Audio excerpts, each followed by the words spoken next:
Pourquoi ne pas se battre pour ce qui est juste et laisser les bureaucrates argumenter sur les détails? Bonjour à tous et à toutes et bienvenue à Tour de Commandement, l'endroit où on adore parler du commandeur. Et ici, Thibaut ou Héronime, selon comment vous préférez. Et cette semaine, on se retrouve pour un épisode, alors certes, un peu plus court. Voilà, qui va être, bon, j'espère un peu plus court, parce que voilà, c'est le deuxième enregistrement et le premier est extrêmement long, puisque je parle, je bavasse voilà, c'était n'importe quoi, voilà. Et du coup, aujourd'hui, on se retrouve pour un épisode un petit peu, ça va être beaucoup de discussions, très peu de cartes, en fait, j'en ai quasiment pas dans mon résumé d'épisode, dans mon petit script.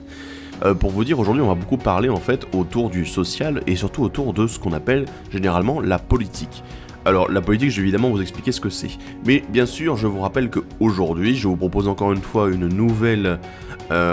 nouveau texte tiré d'une carte. Pourquoi ne pas se battre pour ce qui est juste et laisser les bureaucrates argumenter sur les détails? Généralement, ce que se disent les joueurs qui ne veulent pas faire de politique en commandeur.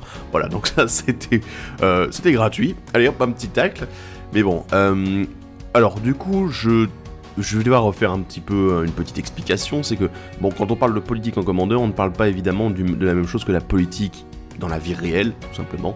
Donc du coup, voilà, ne prenez pas ça de manière péjorative, parce que je sais qu'il y a des gens qui le prennent de manière très péjorative, comme on appelle ça la politique, et bah du coup, c'est vrai que les gens ont tendance à se dire, oui, bah du coup, comme c'est de la politique et tout, c'est pour me la mettre à l'envers, tout ça. Oui et non, je vais vous expliquer un petit peu plus en détail pourquoi est-ce que ça n'est pas le cas, pourquoi ça n'est pas exactement pareil. Mais avant toute chose, je vous rappelle que vous pouvez nous suivre sur les réseaux sociaux, parce que voilà, on est sur Twitter, on est sur Facebook, la Tour de Commandement est sur Facebook, vous pouvez nous retrouver donc @Tour de Commandement sur Facebook, @Tour de Com sur Twitter avec 2 M, et aussi notre adresse mail si jamais vous souhaitez nous envoyer des petits mails pour Deck Mentor, ou alors d'autres propositions, des idées, etc. C'est tourdecommandement@gmail.com. Et aussi moi, vous pouvez me retrouver sur Twitter, @HéronimFR, et sur Facebook @Héronime tout court. Et au passage, si vous pouvez aussi vous abonner à la chaîne, liker la vidéo, la commenter, la partager éventuellement, tout ça c'est de l'activité qui fait du bien, parce que du coup YouTube adore, il dit « Oh c'est génial, la chaîne est trop active !» Et bon voilà, et moi je suis content aussi parce que du coup YouTube est content. Voilà, donc... Ceci étant dit, je tiens à vous rappeler que je vous avais parlé de l'émission du coup Gameplay Commander, donc où on va faire une partie de Commander. Malheureusement ou heureusement, elle a déjà été enregistrée, donc je vous avais dit oui, je vais laisser plusieurs semaines le temps que vous répondiez pour le nom de l'émission. Alors je ne vais pas vous dévoiler le nom de l'émission, mais en tout cas je peux vous dire que la première partie a déjà été enregistrée, et d'ailleurs ça, finalement, l'épisode du jour fait écho à ce qui s'est passé durant cette partie, puisqu'il y a eu de la politique, et c'est vrai que c'est quelque chose que j'adore et dont je ne vous ai jamais parlé. Donc du coup, les votes sont finis, je suis désolé pour ceux qui n'ont pas eu le temps d'aller voter, mais en tout cas, j'ai pas forcément pris en compte la proposition qui avait le plus de votes, mais en fait la proposition qui nous a le plus attiré, j'en ai parlé avec les premiers invités en fait, et du coup on a décidé ensemble en fait qu'est-ce qu'on allait prendre. Et voilà, vous saurez quand l'épisode sortira. En tout cas ça a été un sacré tournage, et j'espère vraiment que vous allez apprécier, parce qu'on a voulu rester un petit peu dans l'esprit Game Night, c'est-à-dire tout simplement faire en sorte que vous ayez aussi une vue un peu personnelle de ce qui se passe sur la partie de la part des joueurs, mais aussi que ça soit quelque chose d'accessible à la fois aux joueurs qui ne connaissent pas ou peu le commandeur en fait, et aussi aux joueurs plus expérimentés. Donc du coup les parties vont être longues, ça c'est sûr, enfin je veux dire les vidéos vont être longues, j'espère non plus pas trop longues, je vais essayer de faire réduire un maximum, mais voilà, ne vous attendez pas à une vidéo qui va durer 15 minutes, parce que ça ne sera pas le cas. Ça va être une vidéo vraiment détaillée, où vous allez voir ce qui se passe, les actions directement, et du coup ça va être un peu plus... voilà quoi, ça va être un peu plus long, mais assez bien résumé. On essaie de donner un petit dynamisme et des animations, tout ça. Enfin bon, ça va être beaucoup de boulot, mais voilà. Ne vous attendez pas à l'avoir tout de suite, mais ça sortira quand ça sortira.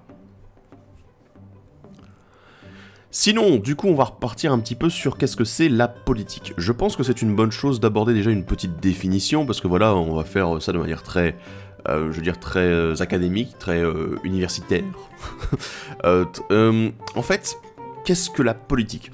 En fait, c'est quelque chose qui est assez inexistant dans Magic en dehors du Commander, ou alors du moins dans tous les formats qui sont en 1v1. Parce que, de manière générale, c'est quelque chose qui rentre en compte à partir du moment où il y a plusieurs joueurs à la table et pas uniquement 2. oui bon, 2 c'est plusieurs joueurs, d'accord, mais qu'il y a plus de joueurs que le mode de jeu de base, c'est-à-dire en 1v1.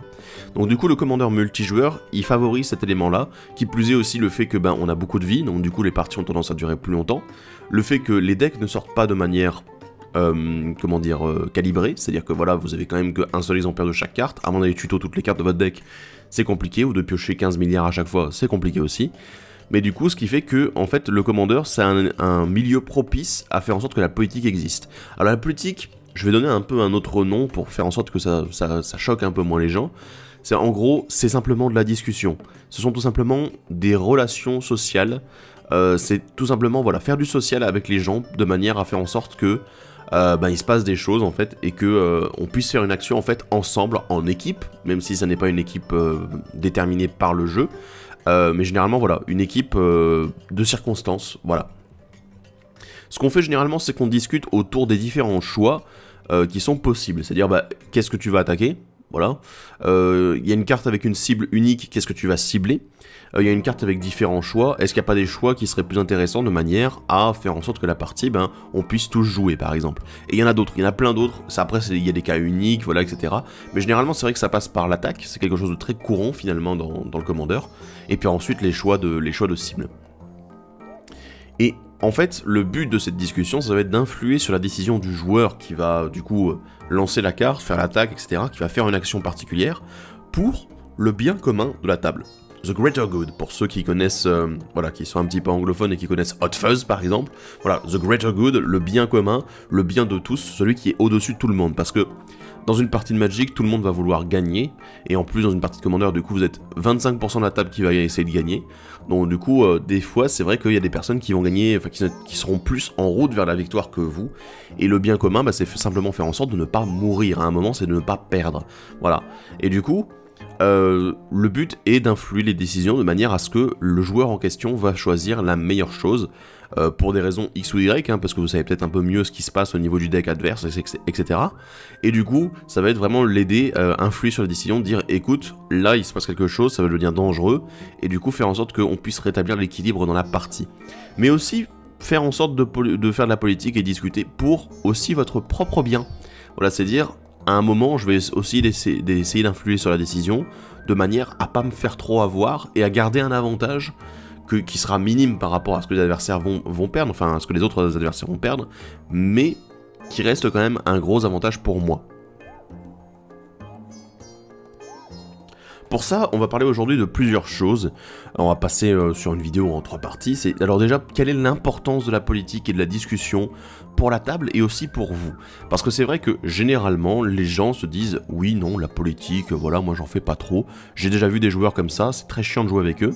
Parce que généralement, on n'a pas le temps de discuter. En fait, ils sont dirigés par uniquement leur vision personnelle de la partie et du jeu et de ce qui se passe. Et du coup, des fois, ils se mettent dans la merde tout seuls. Voilà. Ensuite, ça va être comment est-ce qu'on fait de la politique? Parce que c'est vrai que si jamais vous n'en avez jamais fait ou que vous commencez le commandeur, vous dites oui, j'ai pas non plus envie de passer pour un blaireau en proposant des trucs qui sont absolument infaisables ou ne pas savoir comment faire exactement, du coup on va en parler. Et aussi comment ne pas se faire avoir par la politique, parce qu'il y a des fois où justement on a des politiciens qui sont un petit peu, voilà, qui veulent vous la mettre à l'envers et qui vont abuser de la politique dans le mauvais sens. Voilà. Mais on va commencer justement par parler de l'importance de la politique. Alors qu'est-ce qu'elle apporte cette politique? Je vous en ai déjà parlé du coup dans l'introduction, mais d'un côté en fait elle permet de faire en sorte de toucher à l'équilibre de la table. Alors toucher à l'équilibre de la table ça veut pas forcément dire du coup foutre le bordel. Ça veut dire aussi que vous pouvez très bien rétablir un équilibre ou alors déséquilibrer une partie pour votre propre avantage, éventuellement celui du joueur avec lequel vous allez faire le deal, voilà, l'alliance de circonstances, tout ça. Mais en fait parce que je vous en avais parlé quand je vous ai parlé de la quadrant théorie, la théorie du cadran, la théorie du 4 quarts. En fait, tout simplement, on a 4 étapes dans une partie de Commander, et dans une partie de Magic en général. Tout simplement, la partie où vous allez vous développer, voilà, créer votre board, mettre en place vos ressources. Ensuite, la partie où vous allez être ex aequo, la partie où vous allez perdre, la partie où vous allez gagner. Et justement, en fait, faire en sorte de gérer l'équilibre de la partie de manière politique, justement dans un stade avancé, donc pas forcément durant le développement, quoique ça peut aussi être dans le développement, je vous en parlais avec un exemple que je vais citer tout à l'heure, mais en gros, les 3 stades de partie avancés en fait, il y a un moment où il faut savoir déséquilibrer ou rééquilibrer la table. Parce que quand quelqu'un est en train de gagner au-dessus de tout le monde à côté et que personne ne peut réagir, avoir un moyen politique et du coup social de rétablir la partie, de rétablir un équilibre de manière à ce que justement vous ne perdiez pas tout de suite et que du coup vous gagnez du temps, ce qui est une bonne chose,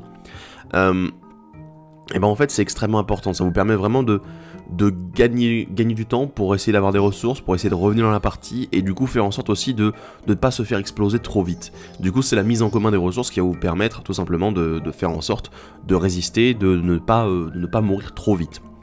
Le fait de déséquilibrer la partie, alors ça, du coup vous dites oui mais bon là c'est un peu contradictoire. Bah non, parce qu'il y a un moment en fait vous pouvez aussi utiliser la politique à votre avantage comme je l'ai dit. Vous allez discuter avec un autre joueur qui est par exemple, il est bien, vous aussi vous êtes bien, mais en fait à deux vous pouvez faire des choses encore plus pétées.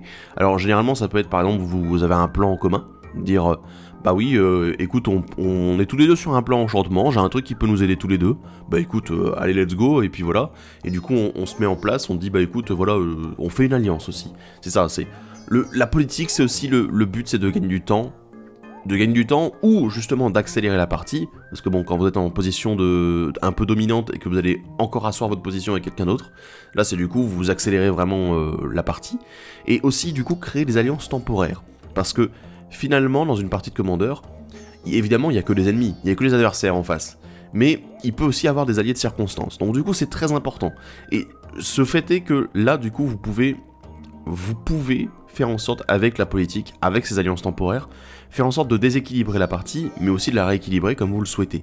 Et c'est très important, parce que honnêtement, j'aime beaucoup ce fait que la politique, la discussion, le social dans une partie de Commander, en fait, c'est une ressource qui n'est pas quantifiée par le jeu de base. C'est-à-dire, vous pouvez dire j'ai un deck fort, mais vous pouvez aussi dire que j'arrive à faire de la politique correctement. Et du coup, vous pouvez réussir à gagner, vous pouvez réussir à faire tout simplement que les parties deviennent intéressantes grâce à la politique. Parce que vous allez discuter, parce que vous allez mettre en place des plans pour faire en sorte que la table ne meurt pas trop vite. Parce que vous allez faire en sorte de gagner grâce à ça aussi, ou alors de partir du coup sur un duel avec un autre adversaire avec qui vous avez fait un deal.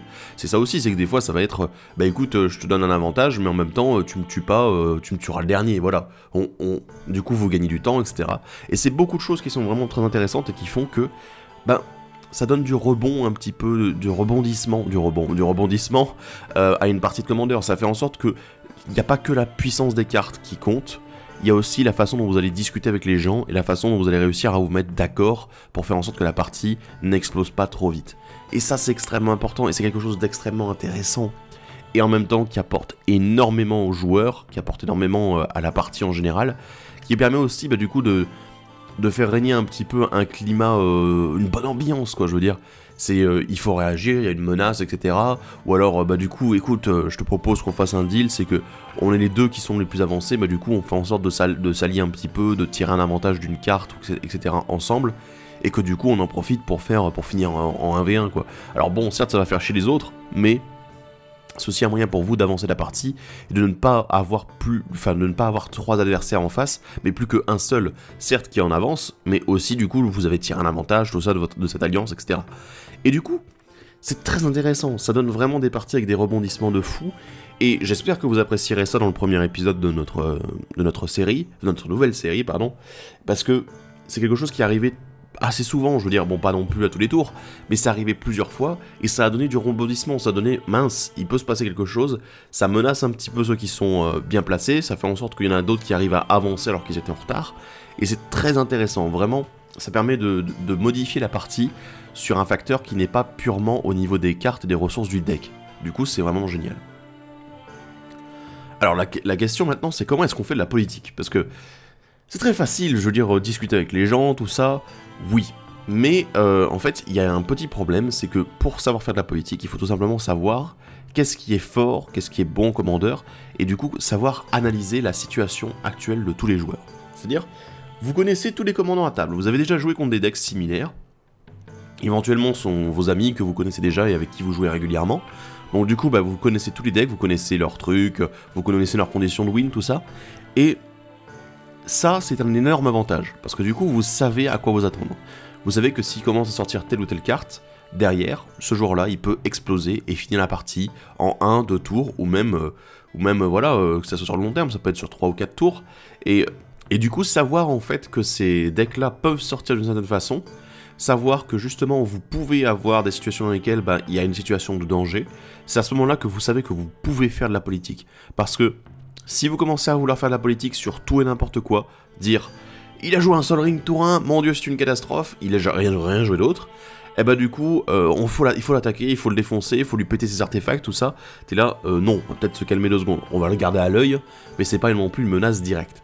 Et ça c'est aussi quelque chose que j'ai vu assez souvent, c'est que du coup, il y en a qui veulent faire de la politique sur tout, il y en a qui veulent faire de la politique jamais en fait, tout simplement. Et c'est vraiment dommage, parce que du coup ça fait qu'il n'y a pas de dialogue, et il n'y a pas ce côté-là où vous pouvez faire en sorte de vous allier pour réussir à gérer une menace qui est du coup un autre joueur, hein, généralement, ou alors une carte en particulier que vous pouvez pas gérer seul parce qu'il faut plusieurs cartes pour la gérer, etc. Et c'est ça aussi, c'est que du coup, il faut savoir quelle est la situation, quel est le problème actuellement, est-ce qu'il y a un problème sur la table, est-ce qu'il y a quelque chose qui est vraiment menaçant et qui peut devenir très dangereux durant le reste de la game, et du coup, faire en sorte que vous arriviez à discuter autour de ça.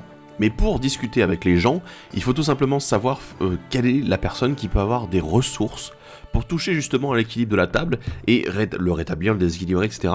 Et faire en sorte justement d'avancer votre plan, mais aussi de rabaisser celui des adversaires. Enfin, rabaisser c'est un peu bizarre, mais de rabaisser les adversaires qui sont trop en avance. Du coup, vous devez savoir aussi analyser qui peut avoir une réponse, qui a une solution. Tiens, lui il a plein de créatures et tout, l'autre je vois qu'il est en train de faire sa combo artefact. Est-ce que celui qui a plein de créatures, on pourrait pas essayer de le convaincre, de lui dire écoute, je sais que tu peux perdre quelques créatures, mais en même temps, essaye de le bourrer, parce que si on le bourre, il sera du coup en situation de danger, parce que d'un seul coup il va perdre, 15 points de vie, il va se retrouver en dessous de 20 points de vie, et là il va commencer à se sentir en danger. Et du coup il va avoir tendance à se mettre en mode défensif, et du coup à être beaucoup moins agressif. Et c'est ça aussi qui est intéressant, c'est quelque chose qui peut très vite se mettre en place avec des ressources basiques, voilà, simplement le fait d'avoir des créatures, le fait d'avoir des anti-bêtes, etc., d'avoir des anti-permanents, pourquoi pas. Et c'est justement ça qui rend toute la chose intéressante, et qui fait que, voilà, il y a un moment, c'est vrai que là, il y a un mec qui a beaucoup de grosses créatures, lui il joue blanc, pourquoi pas lui demander de jouer un commandement d'austérité, est-ce que tu en as un ? Peut-être que lui aussi va perdre des bêtes, mais en même temps, dans le processus, il aura réglé un gros problème. Parce qu'il y a ça aussi, en fait.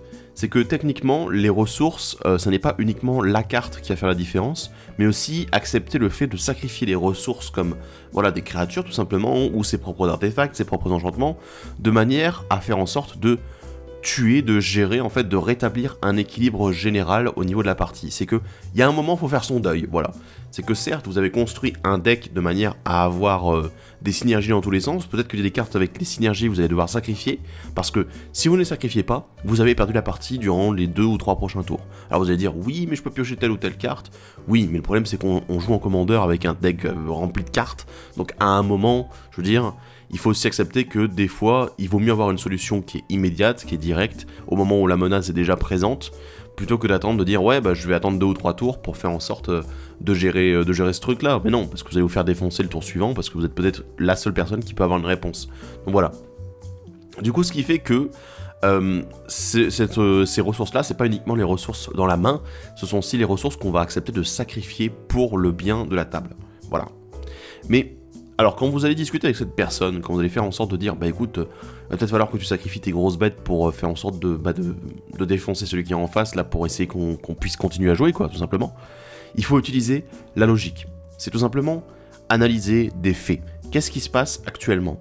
Voilà, je connais le deck, alors du coup, je sais que lui, quand il a cette carte-là, et cette carte-là, en fait, le tour suivant, parce que du coup, il doit engager la créature, enfin, patati patata, je sais pas, un exemple à la con, hein, voilà, mais il doit engager la créature, mais à partir du moment où il l'engage, c'est fini, on a perdu la partie, voilà, donc du coup, il faut qu'on la gère maintenant. Là, vous expliquez avec les faits, avec des choses que vous connaissez du deck, dire voilà, écoute, regarde, on analyse ensemble, cette carte-là et cette carte-là, il y a une synergie qui devient vraiment une combo à partir du moment où, voilà, il y a telle ou telle condition qui sont mises en place. Tout simplement, voilà, je peux prendre un exemple que je connais très bien, c'est mon deck Téchar. Les gens qui ont joué contre mon deck Téchar, au bout d'un moment, ils savent justement quelles sont les conditions, enfin, oui, ils savent certaines conditions de win, ils les connaissent pas toutes. Mais du coup, quand ils revoient ces cartes-là, ils se disent, oh là, il va se passer un truc. Je connais cette synergie-là, je sais que ça peut partir en combo très très vite, donc du coup, vraiment là il faut qu'on se méfie. Et justement c'est un peu la même situation, c'est dire je connais le deck, donc du coup je peux analyser les faits et te dire voilà ce qui va se passer, on regarde ensemble les 2 ou 3 cartes concernées, et t'es là, il va se passer un truc de taré et il faut qu'on le gère maintenant. C'est analyser les faits, faire en sorte d'utiliser la logique, de dire écoute, tu peux, certes, tu as des bonnes cartes, mais en même temps, là, il y a des cartes beaucoup plus puissantes. Si tu n'acceptes pas de sacrifier tes bonnes cartes pour qu'on puisse gérer en même temps ces cartes les plus fortes, et ben malheureusement, on va avoir un problème. Donc voilà, tout simplement, comme je vous ai dit tout à l'heure, commandement d'austérité qui permet par exemple de détruire toutes les créatures qui ont 4 de coups de mana ou plus. Donc du coup, ce qui fait généralement que vous pouvez sacrifier une partie de votre board également. Ou tout simplement, une simple phrase, tout simplement, voilà, détruire toutes les créatures. C'est vrai que ça peut paraître chiant parce que du coup vous avez posé les vôtres, tout ça. Mais il y a un moment, c'est un élément sur lequel vous pouvez réfléchir seul, mais aussi avoir des gens qui disent, bah écoute, c'est une race, il faut l'utiliser. Je sais que t'es content, t'as quelques-unes de tes cartes qui ont des très bonnes synergies ensemble, mais là, on parle plus de synergie, on parle de perdre la partie au tour suivant.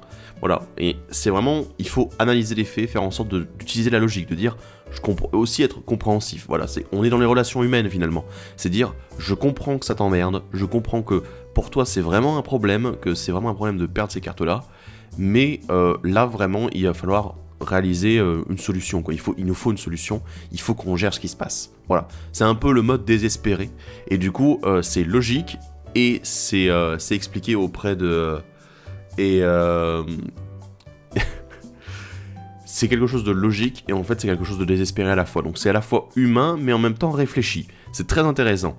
Et dans ce processus-là, faites des alliances qui sont profitables à tous. C'est-à-dire, la personne qui va bousiller une partie de ses ressources, que ce soit des ressources en main ou sur le champ de bataille, il faut que ça soit profitable pour elle. C'est dire, il va faire une vrasse derrière. Bah moi par exemple j'ai une créature indestructible, je vais pas aller lui défoncer la gueule juste après. Parce que le gars, il a quand même été sympa au point de faire une vrasse, de dire, voilà, je sais que toi tu vas pas perdre ta créature indestructible par exemple, mais derrière, je sais que j'ai fait une bonne action pour faire en sorte de ne pas perdre la partie tout de suite. Que moi je la perds pas, que les autres la perdent pas et que lui ne la gagne pas. Et c'est une action profitable à tous. Et ce qui fait que, du coup, les personnes avec lesquelles vous faites des deals, avec lesquelles vous discutez pour essayer de faire en sorte que la table s'en sorte, tout simplement, eh ben, vous ne les poignardez pas dans le dos. Il y a un moment, voilà, il faut que ce soit profitable à tout le monde. Dire, écoute, voilà, j'ai une symétrie sournoise en main, clac, écoute, ce que je te propose, c'est que voilà, tu utilises une Wrath of God, ou voilà, un commandement d'austérité, ça va raser quasiment tout ton board, d'accord, je comprends, c'est chiant. Du coup, moi, je fais une symétrie sournoise à mon tour, et comme ça, tu auras une très bonne pioche à ton tour suivant, avec une carte que tu iras chercher, quoi. Et là c'est cool. Là, vous êtes sympa, vous êtes vraiment cool, et c'est le moment où on se dit, ah ouais, là, du coup, il y a vraiment une alliance qui se met en place, c'est dire, écoute, j'ai fait quelque chose, mais au moins j'en tire un avantage derrière, même si j'ai perdu d'autres choses à côté, d'autres ressources, au moins j'en tire un avantage, parce que la personne en question, elle fait en sorte que l'alliance, elle soit profitable à tout le monde. Il va chercher une carte, certes, mais il va aussi me permettre d'aller en chercher une, parce que j'ai sacrifié mes ressources pour tout le monde, voilà, pour le bien de tous. Et c'est vraiment intéressant, c'est vraiment important, et ça fait une énorme différence, et ça aussi, je dirais, en dehors du simple fait de jouer une partie de Commander, ça profite de manière humaine, de manière sociale, en dehors de la partie. Et ça, c'est quelque chose d'assez intéressant, parce que une partie de Magic que vous avez joué contre un autre joueur, à moins que le joueur se comporte comme un connard et tout, et qu'il vous dise « Ouais, t'es qu'une merde, oh là là, le mec, son deck, il vaut rien et tout ça », non, la plupart du temps, en fait, vous allez avoir des interactions très basiques avec le joueur. Vous allez jouer une partie pour essayer de gagner, le joueur gagne, voilà, il gagne avec un truc qui fait chier ou un truc qui fait pas chier, vous allez pas dire c'est un connard, c'est juste il a pris un plan de jeu. Mais le problème c'est qu'en commandeur, on a aussi tout l'aspect politique et l'aspect discussion, l'aspect social. Parce que du coup, comme on a plusieurs joueurs, l'aspect social joue également sur comment va se passer la partie. C'est ce que je suis en train de vous expliquer en fait. Et du coup, tout ça, toutes les actions que vous faites qui sont bénéfiques pour tous, vous allez vous dire, les mecs derrière ils se disent ah ouais, il a rasé une partie de son board pour faire en sorte qu'on joue, c'est un mec qui est vraiment sympa, quoi. C'est quelqu'un qui est sympa. Pas non plus naïf, mais sympa. C'est-à-dire, il a vu qu'il y avait un problème, il nous a aidé à le gérer, il a fait passer le bien de tout le monde avant son bien personnel, et du coup, c'est vraiment sympa. Et c'est aussi pour ça que la politique, elle est nécessaire à une table, je trouve. Parce que du coup, ça fait qu'au niveau social, et aussi au niveau de comment est-ce que se passent les parties, c'est vraiment important. Voilà, vous apportez une plus-value qui n'est pas quantifiable dans le deck. Voilà. Alors après, il y a ce que j'appelle aussi la politique égoïste. Alors je vais changer le nom parce que c'est vrai que ça me plaît pas trop, parce que égoïste on dirait que ça semble assez bizarre, c'est de dire ouais bah c'est de la manipulation pure et dure. Oui et non. C'est pas vraiment politique égoïste, je dirais de la politique stratégique. Parce qu'en fait, comment dire, vous pouvez faire en sorte d'influer également sur la décision de quelqu'un de manière à ne pas non plus trop subir de dégâts, ou à ne pas non plus vous faire défoncer votre plan de jeu qui peut se profiler comme une win dernière.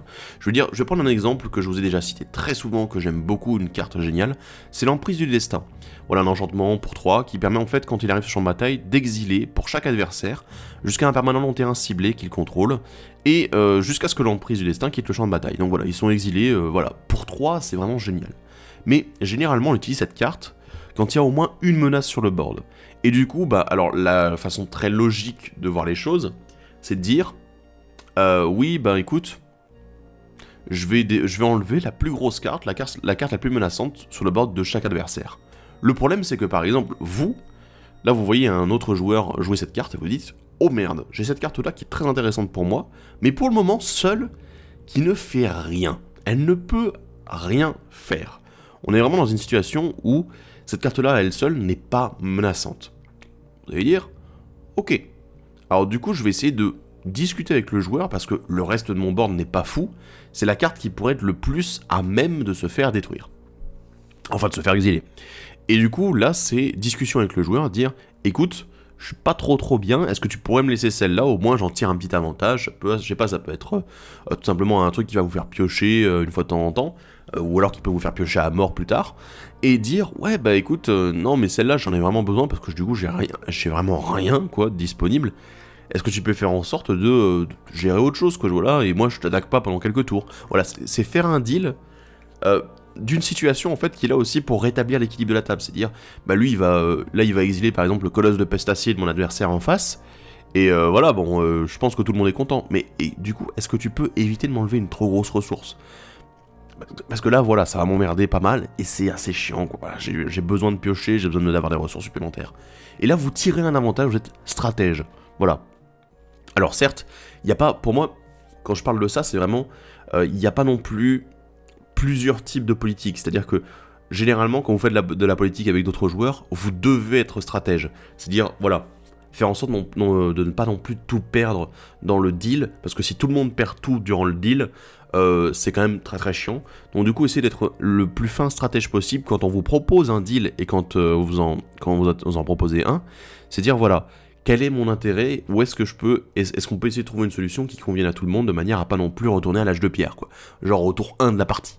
Mais voilà, c'est tout simplement dire, alors du coup, quelles sont les solutions, est-ce qu'il y a des solutions qui peuvent être plus agréables pour moi, et éventuellement, pourquoi pas, cacher des informations aux adversaires, dire voilà, cette carte-là, elle est intéressante, mais elle n'est pas non plus folle, mais le truc c'est que par exemple, en main, vous avez la carte suivante qui va faire que, d'un seul coup, grosse synergie, combo, pourquoi pas, parce que, il y a ça aussi, dans une partie de commandeur, généralement, il y a quelqu'un qui va commencer à prendre les devants, à prendre la tête de la course, et à dire « Oh mon dieu, là je suis en train de décoller, bam !» Et là, à ce moment-là, généralement, les adversaires, qu'est-ce qu'ils font? Ben, ils s'allient, en fait, tout simplement, de manière à faire en sorte de rabaisser le joueur, de dire « Hop, hop, hop, hop, hop, hop, tu reviens à notre niveau, tu arrêtes d'avancer tout de suite. On va essayer de jouer tous à la même vitesse, voilà. » Donc du coup, les joueurs, ils le défoncent, on va dire ça comme ça. C'est en gros, t'es en tête de la course, on va tout faire de manière à ce que tu recules bien comme il faut.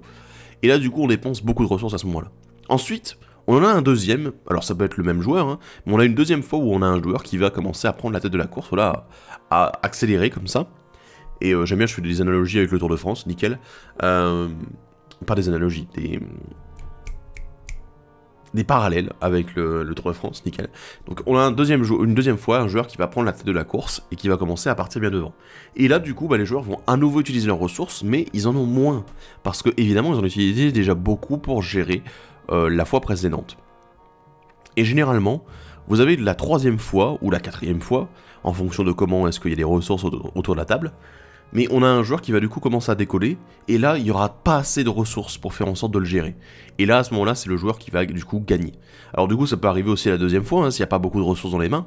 Voilà, le premier joueur se fait arrêter sec et net, et le deuxième joueur, bah, d'un seul coup, hop, il décolle, et là, eh ben, il n'y a plus rien. Et c'est ça aussi, c'est plutôt dans le fait de savoir gérer ses ressources, mais c'est vrai que, bah, finalement, on se retrouve dans cette situation-là aussi, c'est que la politique, la discussion peut faire en sorte que vous soyez ce deuxième joueur, que vous soyez ce troisième joueur, celui qui va décoller, et qui va pas se faire arrêter parce que vous avez réussi à gérer la situation de manière à ne pas être non plus trop menaçant, mais à garder quand même des ressources qui sont importantes pour vous. Et ça, c'est très important, et c'est du coup ce qui vous permet de faire la politique réellement stratégique. Alors du coup, comment qu'on fait pour pas se faire avoir après tout ça? Parce que c'est bien, du coup on parle de discussion, on dit que c'est vraiment très intéressant pour la table de dire oui, bah du coup on se met d'accord sur certains points pour faire en sorte que bah, la partie elle reste assez agréable pour tous, hein, c'est une bonne chose. Et malheureusement, bah, je vous dis aussi que derrière de l'autre côté il y a un point de vue purement stratégique où les joueurs qui vont proposer des deals, ou alors ça peut être pour plusieurs raisons, hein, parce que des fois ça peut être aussi je suis dans la merde, j'ai besoin de proposer un deal pour me faire protéger, pour qu'en fait, bah, je sois pas forcément celui qui va se faire défoncer en premier, quoi, parce que voilà, je suis pas bien, les autres adversaires, ils peuvent pas faire grand chose entre eux, mais ils ont moi comme cible, et du coup, c'est très très chiant.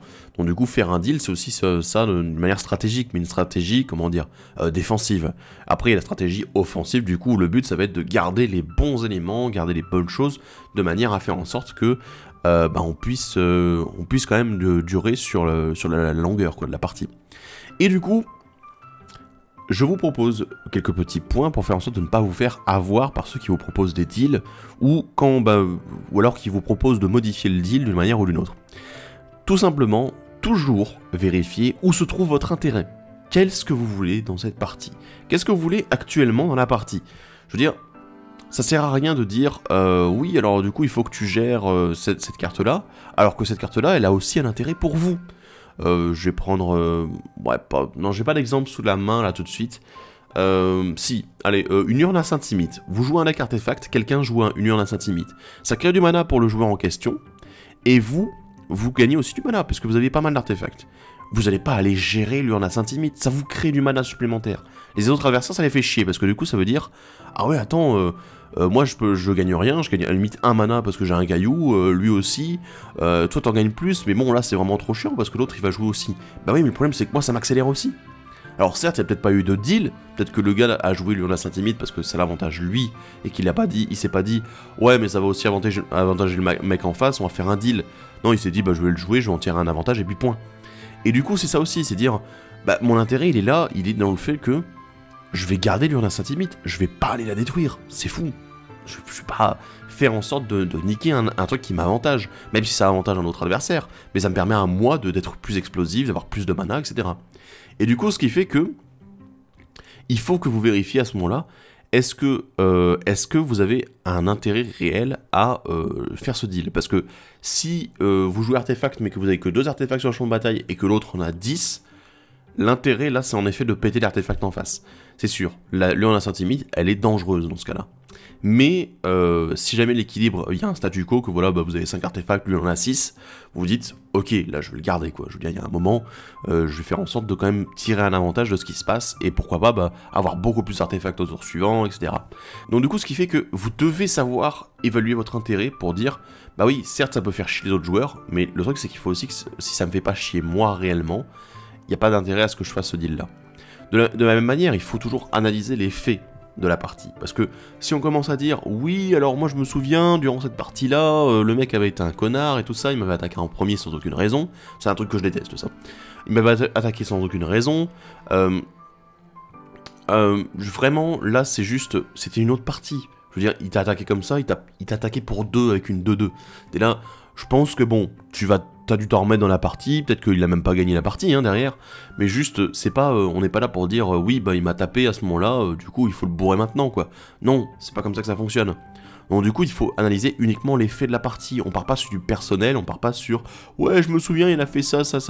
Alors si c'est des éléments de gameplay où on dit oui, c'est sûr il peut faire une combo avec ces cartes là, d'accord. On peut analyser les faits d'une autre partie, parce que tu connais le deck, etc. Mais dire, oui, il a agi comme un connard et tout, il a pas été au top, il m'a vraiment plombé, t'es là, enfin, il m'a plombé en m'attaquant avec une 2-2 autour d'eux, t'es là, oui, non, peut-être pas, non, enfin, je pense que c'est pas non plus très très grave, quoi. il y a des pires choses dans une game de Commander, donc je pense que là on peut s'en passer quoi. Donc voilà, je pense vraiment essayer d'analyser, de garder en tête uniquement ce qui se passe durant la partie. De la même manière, en fait, il faut se méfier des adversaires. Alors oui, c'est un peu contradictoire parce qu'on dit, on est là pour discuter, on est là pour faire des deals, on est là pour faire en sorte de faire la politique. Et dire, on se méfie des adversaires, c'est dire, bah du coup, on fait pas de politique, quoi. Je discute pas avec les gens, je fais uniquement, j'agis de manière logique et puis point. Et ça, c'est quelque chose qui est un peu contradictoire, certes, mais en fait qui s'explique assez facilement. C'est que c'est toujours pareil, ça rejoint un petit peu le fait de trouver votre intérêt, c'est qu'il faut aussi savoir où est l'intérêt des adversaires dans ce qu'ils vont vous proposer. Ne pas se faire attaquer pendant plusieurs tours parce qu'ils sont à la bourre, vous voyez leur intérêt. Alors du coup, est-ce que vous devez vous méfier de quelqu'un qui est à la bourre, qui par exemple, il a raté des landes, il a pas beaucoup de play à jouer. Honnêtement, je pense que dans ce genre de situation, il faut être un petit peu sympa. C'est dire, ok, le gars, il a pas beaucoup de ressources, ce qu'il veut en fait, c'est gagner des tours pour piocher un petit peu et pouvoir jouer, quoi, tout simplement, jouer sa partie de Commander. Bah écoute, on va être sympa. Moi, généralement, je le suis quand même. C'est que je vais pas commencer à bourrer celui qui est le plus dans la merde. Je vais essayer même de l'aider parfois, à l'occasion, et lui dire, bah écoute, voilà, j'essaie de t'aider, mais ensuite, bah tu t'en souviendras, quoi. Voilà, j'ai proposé un deal pour le bien, pour faire en sorte que tous les joueurs puissent jouer autour de la table. Mais il y a des situations dans lesquelles vous devez savoir aussi dire, ok, on a une grosse menace, mais c'est quand même bizarre que le mec qui est en deuxième position, en fait, on va dire, de la course, il propose un deal de manière à plomber le premier, mais pas à le plomber lui.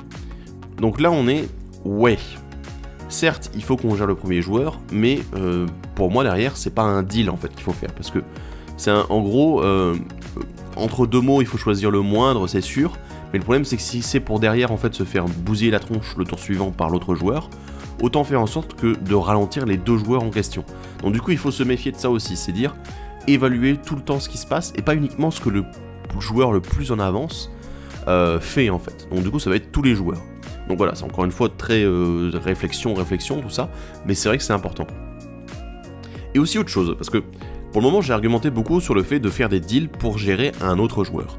Mais qu'est-ce qu'on fait quand on est le joueur en question? Dire je suis le joueur qui est un peu menaçant en ce moment, que les joueurs évaluent comme étant menaçant. Du coup, qu'est-ce qui se passe? Voilà, quand je suis la cible de l'attaque et des deals des autres joueurs. Et bah du coup, ce qu'il faut faire, c'est argumenter aussi. C'est qu'il faut rentrer dans la discussion. Vous n'êtes pas dans une pièce à part. C'est pas, ouais, toi tu... Attends, on va discuter ensemble et tu te mets dans la pièce d'à côté. Non, bah non. Là, vous faites partie de la discussion aussi. Certes, vous êtes la personne qui se fait un peu juger, entre guillemets, mais disons que derrière, on se retrouve avec une situation où vous pouvez aussi apporter votre analyse et votre avis dans la balance. Alors certes, ça va être compliqué, il faut le faire avec beaucoup de tact, beaucoup de subtilité, voilà, beaucoup de subtilité pour faire en sorte d'argumenter en fait avec les autres joueurs, parce que à la base, vous ne faites pas partie de la discussion, vous êtes le centre de la discussion, mais vous n'en faites pas partie. Et du coup, c'est là où justement, si jamais il y a un deuxième joueur qui approche de la tête de la course lui aussi, à ce moment-là, il faut faire en sorte de d'indiquer aux autres joueurs, écoutez, là vous n'avez pas forcément vu, mais lui, ça peut devenir une menace très rapidement aussi. Donc du coup peut-être que vous pouvez me gérer moi, je ne dis pas non. Voilà, il y a un moment, il faut accepter aussi sa situation. Je sais, je suis menaçant, mais je ne suis pas le seul. Alors du coup, je ne vous dis pas de ne pas me gérer, parce que je comprends que vous vouliez jouer encore un peu plus, mais il faut aussi que vous gériez lui. Parce que du coup, voilà, c'est un petit peu faire en sorte de dire, d'accord, j'accepte que je vais perdre ma place de premier de la partie, mais il y a un moment, je veux pas non plus que quelqu'un d'autre la reprenne directement, parce qu'il a réussi à mieux gérer, à mieux faire de la politique que moi. Et qu'il a réussi à s'intégrer dans la discussion, etc. Et à faire en sorte de tirer un énorme avantage de ça. Il a manipulé, voilà, il a été stratège. Donc du coup, ça c'est aussi ça que vous pouvez faire. Après, il y a aussi autre chose, c'est que à un moment, peut-être que le joueur qui est en vérité en tête de la course, mais que les autres ne savent pas, parce que voilà, ils n'ont pas vu un truc, parce qu'il y a quelque chose qui leur échappe, et qui dit « Ah ouais, mais attendez, lui, il est vachement menaçant. » Et que vous êtes seulement deuxième de la course, vous êtes là, mais attendez, what the fuck? Et là, du coup, il faut aussi indiquer, dire qu'est-ce qui est le plus menaçant. Et du coup, permettre aux joueurs de savoir évaluer, de dire oui, bah du coup, là, il y a vraiment une menace, on va dire, commune. C'est que les deux joueurs là, ils sont en tête de la course, et du coup, il va falloir les gérer. Et ça, c'est très important, et ça permet de faire en sorte, bah du coup, de remettre en place quelque chose de très, très basique en fait, c'est que tout le monde joue pour gagner, même s'ils disent le contraire, mais aussi du coup, à un moment, en Commander, ça passe aussi par tout le monde joue pour être le dernier à perdre, surtout. Et du coup, ce qui fait que, si un joueur demande à un autre de plomber un autre joueur, c'est justement parce qu'ils estiment que c'est une menace, mais pas forcément une menace pour la table, mais également pour eux-mêmes surtout. Alors, je vais devoir faire un petit disclaimer, parce que là, je vous ai fait un peu le tour de tout ce que j'avais à dire, mais en gros, c'est un point assez important, je pense, parce que comme on parle social, comme on parle discussion, politique, tout ça, j'ai besoin de vous parler aussi d'une chose, c'est que n'allez pas entacher vos relations avec les gens, n'allez pas faire d'amalgame entre les différentes parties qui sont jouées. C'est-à-dire, certes, vous pouvez avoir fait un deal avec quelqu'un que vous allez finalement briser parce que le statu quo a changé, la partie a changé, la personne que vous ne deviez pas attaquer par exemple est devenue beaucoup trop forte. À un moment, il y a quelque chose à faire, c'est on va briser le deal, on va dire écoute, je suis pas un connard, c'est juste que il y a un moment où là t'es en train de prendre trop les devants et à moins que je me laisse faire, je ne peux pas te laisser gagner, je ne peux pas te laisser autant devant, juste parce qu'on a fait un deal 15 tours avant, bon j'exagère un petit peu, mais voilà, 10 tours avant, et que vous n'avez pas du tout le même board, quoi. Donc du coup, c'est ça aussi, c'est que du coup, ce qui se passe dans une partie doit rester dans une partie. Ça ne doit pas influer sur votre relation avec un joueur, ça ne doit pas non plus influer sur est-ce que vous allez faire des deals avec la personne en question après. Alors après, c'est sûr, si le gars fait un deal et qu'il le brise le tour suivant alors qu'il ne s'est rien passé, là c'est sûr qu'il y a un problème, voilà, il y a vraiment un problème. Mais de l'autre côté, voilà, il faut aussi comprendre pourquoi est-ce qu'il peut avoir brisé le deal, c'est juste « Oh, j'avais envie, j'en avais marre de voir ta gueule », oui, là c'est un connard, clairement, donc voilà, je peux comprendre. Mais du coup, attention vraiment à ne pas faire d'amalgame entre toutes les parties qui sont jouées. Personnellement, je vais donner un exemple, j'avais un joueur qui était dans mon ancien groupe de jeu, qui était très chiant. Il jouait les decks où en fait il jouait généralement avec les decks des autres, etc. C'était très dur à gérer, il jouait un deck, on va dire semi-contrôle, semi-combo. C'était très lourd, on n'en pouvait plus. Et on lui a parlé plusieurs fois, mais non, lui c'était son mode de jeu, voilà, il préférait ça comme ça. Mais en dehors, c'était un gars super sympa. Je veux dire, le gars, on allait se faire des bouffes, on allait se faire dessiner ensemble et tout ça. Et t'es là, il n'était pas exclu du groupe, quoi. C'est juste que bon, durant les parties de Commander, on se serrait les dents, quoi, vraiment. Donc bon, et voilà, c'est ça aussi, il faut pas non plus laisser influer les parties sur votre relation avec une personne. Aussi, un autre comportement que j'aime pas trop, c'est les comportements illogiques. Parce que, en fait, on est dans Magic, un jeu qui est régi par des règles, etc., où on sait quelle est la puissance des cartes, on sait à peu près évaluer, je veux dire, c'est sûr que c'est difficile de comparer certaines cartes qui sont très éloignées dans le temps, et qui ont des concepts très différents, mais en gros, on sait quelle est la puissance d'une carte, quel est le potentiel d'une carte, de manière générale. Et justement, j'ai vu des comportements complètement illogiques, des fois. C'est un truc, alors moi ça me fait hérisser le poil, franchement. C'est, ah bah tiens, je détruis cette carte-là, face au permanent là, ou alors je vais t'attaquer, voilà, et t'es là. Ouais mais attends, tu m'attaques avec une 12-12, mais moi j'ai rien sur le board, je suis pas menaçant du tout. Alors certes, mon deck il peut faire des trucs, mais là j'ai rien. Et t'es là, pourquoi est-ce que tu m'attaques alors que t'en as un autre à côté qui est en tête de la course, et qui lui...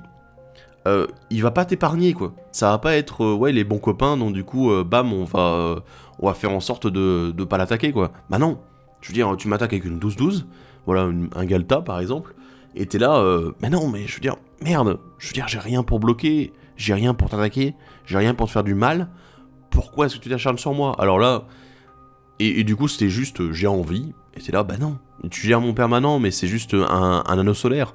T'es là, mais attends, regarde à côté, je sais pas, t'as un truc bien plus pété. Alors attends, j'essaie de réfléchir à un truc plus pété qu'un anneau solaire. Une condition de win, allez, vite, je sais pas, t'as des bots, des jambières d'éclair, voilà, tout simplement, avec un commandant qui est basé sur l'attaque, sur le fait de, voilà, enfin, c'est un exemple con, mais voilà, c'est tout simplement, écoute, mon anneau solaire, il ne fait rien, il fait du mana. Là, c'est une protection pour un commandant qui va pouvoir attaquer dès son premier tour où il arrive. C'est un problème. Et du coup, ça, ces comportements illogiques au niveau des décisions, etc., c'est quelque chose qui déséquilibre complètement la partie, mais dans un mauvais sens, parce que c'est pas régi par la logique, et du coup, derrière, en fait, ça fait que vous ne pouvez pas argumenter avec ce genre de comportement, parce que derrière, c'est juste, il l'a fait de manière illogique, et ben en fait ça donne un impact vachement négatif sur la façon dont vous jouez, dans la façon dont vous percevez le joueur, c'est-à-dire, De toute façon, on peut pas faire de deal avec lui parce que il va agir d'une façon qui ne correspond pas, qui ne va pas dans le sens du bien de la partie. Parce que certes, il peut avoir sa 12-12, d'accord, mais il n'est pas non plus en tête de la partie. Et de l'autre côté, eh ben, il fait juste que accélérer le plan de jeu de quelqu'un d'autre avec qui il n'est pas en alliance. Et du coup, ça fait que c'est complètement illogique. Et ça empêche les joueurs d'avancer et de dire on va essayer de faire des choses ensemble, on va essayer d'être constructif. Mais non, on n'est pas constructif, parce qu'on a un joueur illogique à table. Voilà. De la même façon, un truc que je déteste, ça c'est personnel, je sais qu'il y a des joueurs qui aiment bien le faire, mais en gros, j'ai horreur des gens qui décident d'attaquer quelqu'un avec un dé. Parce que il y a un moment, en fait, attaquer quelqu'un, c'est aussi tout simplement gérer la personne. C'est dire, je vais faire en sorte d'attaquer ce joueur parce que il est menaçant, parce qu'il a posé des cartes intéressantes sur le board et que du coup c'est beaucoup trop dangereux pour nous tous. Donc du coup, le plomber en l'attaquant, c'est lui dire, écoute, j'ai conscience que t'es une menace et que du coup il faut faire quelque chose. Alors certes, du coup, quand c'est au tour 3 ou 4, on se dit, bon, il n'y a peut-être pas grand chose sur la table, ok, bah du coup je suis peut-être pas forcé d'attaquer non plus. Voilà, c'est ça, c'est dire, bah écoutez, je me mets à dos personne. Parce que ça aussi c'est politique, c'est dire, quand tu attaques quelqu'un, tu l'agresses directement. C'est qu'il doit avoir une raison derrière. Si c'est juste attaquer pour attaquer, qu'est-ce qui va se passer? Bah derrière, ça va être, tu vas te reprendre une phase de bourre derrière dans ta tronche parce que tu l'as attaqué sans aucune raison. Et quelqu'un qui est attaqué parce que on sait que, oui, bah du coup, il a quand même déjà des pièces de son deck qui sont très intéressantes, qui sont sur le champ de bataille. Et là, du coup, il va comprendre, il va se dire, mince, je suis menaçant, donc du coup, je suis attaqué. Du coup, ça c'est logique. Mais dire, je ne suis pas menaçant, je n'ai rien fait de particulier et je me fais attaquer, c'est juste, là par contre, c'est de l'acharnement en fait. Ça devient de l'acharnement et du coup ça n'est plus logique, ça n'est plus politique et il n'y a plus de discussion possible autour de ça. Du coup ce qui fait que là c'est un déséquilibre politique, un déséquilibre social autour de la partie. Voilà, donc du coup, j'espère que ça vous aura plu, parce que là, vraiment, c'était beaucoup de discussions, je sais que, enfin, beaucoup de discussions, je dis tout seul, mais beaucoup de bavassements, comme j'aime faire des fois. En tout cas, c'est vrai que la politique en Commander, c'est quelque chose qui m'a beaucoup intéressé, parce que je l'ai vu beaucoup, voilà, dans des parties avec certains joueurs, essayer d'argumenter, etc., pour faire en sorte que la partie avance dans votre sens, mais aussi dans le sens de tous les autres joueurs, de faire en sorte que tout le monde trouve sa place autour de la table. Et j'espère que vous la pratiquez aussi. Mais en tout cas, pour moi, c'était vraiment un gros plus dans les parties où j'ai pu commencer à faire de la politique de manière un peu plus avancée, quoi. Sur ce, je vous rappelle que vous pouvez nous retrouver sur les réseaux sociaux, la tour de commandement sur Facebook, @tour-de-commandement, sur Twitter, @tour-de-com avec 2M, et notre adresse mail, comme d'habitude, pour envoyer vos decks mentors, pour discuter et tout ça. Il y en a beaucoup qui m'envoient des decks mentors, je sais que je réponds beaucoup parce qu'en fait, il n'y a pas forcément besoin d'une vidéo autour, généralement c'est 2 ou 3 cartes. Et honnêtement, je trouve ça très intéressant, pour moi aussi. Donc du coup, c'est l'adresse mail tourdecommandement@gmail.com. Et vous pouvez me retrouver, moi, Erunim, alias Thibaut, ou Thibaut alias Erunim, voilà, sur les réseaux sociaux, Facebook @Erunim, et sur Twitter @ErunimFR. Sur ce, on se retrouvera pour le prochain épisode qui sera certainement sur le top du verre, du coup, et je vous dis à la prochaine, et salut à tous!